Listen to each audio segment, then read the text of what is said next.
হযরত ইসমাঈল পয়গম্বর আল্লাহ পাক দুইজনকে দিয়ে কুরবানির ইতিহাস পৃথিবীর জমিনে রচি সৃষ্টি করেছেন আলহামদুলিল্লাহ। যেটা আমরা বিদ্যমান, যে কথা না বলে না, যদি ইব্রাহিম পয়গম্বর আদেশ করলেন সন্তানকে আমি তোমাকে জড়ো করে দেখেছি, সন্তান যদি দৌড়ে গিয়ে পাহাড়ে উঠে যেত হতে পারতো না? হতে পারতো। তখন আল্লাহর আদেশ করলো হয়ে যেত। আল্লাহর আদেশ ঠিক রয়েছে। ইসমাঈল আলাইহিস সালাম ঠিকই বাবা যা বলেছে, যেমন বাবা এমন সন্তান। আল্লাহর আদেশ করেছে, আপনি আপনার আল্লাহর আদেশ পালন। সুবহানাল্লাহ। যেমন বাবা কেমন সন্তান। এই কথার কাহিনীর অর্থ কি? আপনার সন্তানকে আপনি আপনার বাবার কথা শুনে থাকলে আপনার ছেলেকে আপনি এমন ভাবে গড়ে তুলতে হবে। আপনার ছেলেকে এমন ভাবে গড়ে তুলতে হবে, বাবা বলছে এই রাস্তাতে যাবে না, যাবে না। বাবা বলছে এই কাজটা অন্যায়, এই কাজটা অন্যায়, সন্তান মানবে, এমন সন্তান বানাতে হবে। সন্তান জন্ম দিলে বাবা হওয়া যায় না, সন্তানকে সুশিক্ষা দিতে হবে।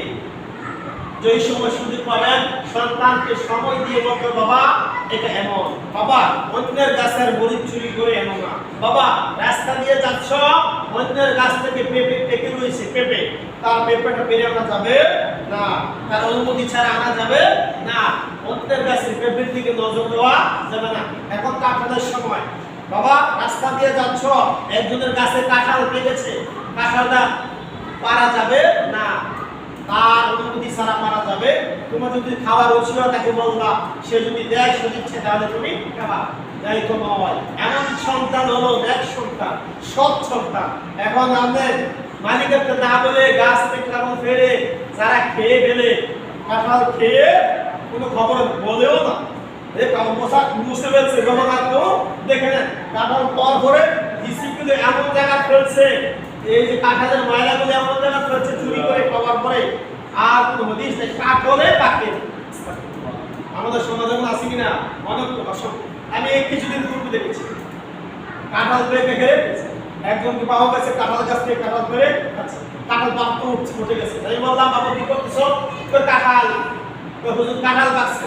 ঠিক আছে পাও, আমি অনুমতি দিচ্ছি, পাও পাও খাও।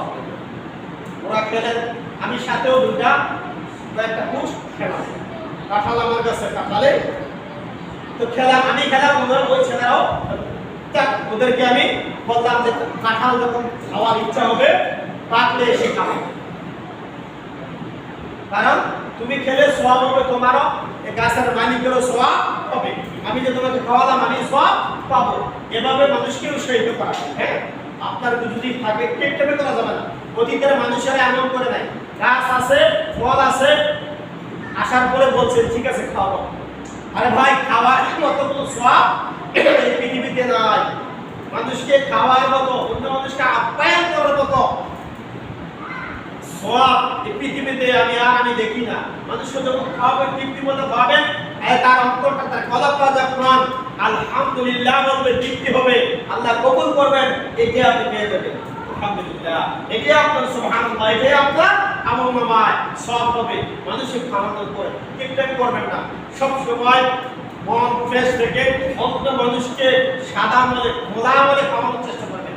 আপনার বাসায় মেহমান এসেছে, খোলা মনে আপনি না খেয়ে তাকে খাওয়ানোর চেষ্টা করবেন, কারণ মানুষকে খাওয়াই কখনো সন্তুষ্ট করা যায় না। আপ্যায়নটা যখন করবেন, যে আপনি খাচ্ছেন না তাই খাওয়াচ্ছেন, সে এত সন্তুষ্ট হবে। একটা গরিব অসহায়কে ডাক দিয়ে খাওয়াবেন, দুইজন লোক খাচ্ছেন, রাসূল সাল্লাল্লাহু আলাইহি ওয়াসাল্লামের হাদিসের ভাষা রয়েছে, দুইজন লোক খাচ্ছেন, একজন লোক আউট খাওয়া যাবে, দুইজন লোকের সাথে একজন খাওয়া যাবে, একজন লোক খাওয়া যাবে, ডাক দিয়ে খাওয়াবেন, একটা গরিবকে খাওয়াবেন। আরে ভাই, গরিবের তৃপ্তি হলে সে যদি দোয়া করে সেটাই আপনি পাবেন। আল্লাহ আপনাকে আমাকে প্রত্যেকটা মানুষকে ভালো মানুষ হওয়ার প্রতিদান করে সকলে বানিয়ে আমিন।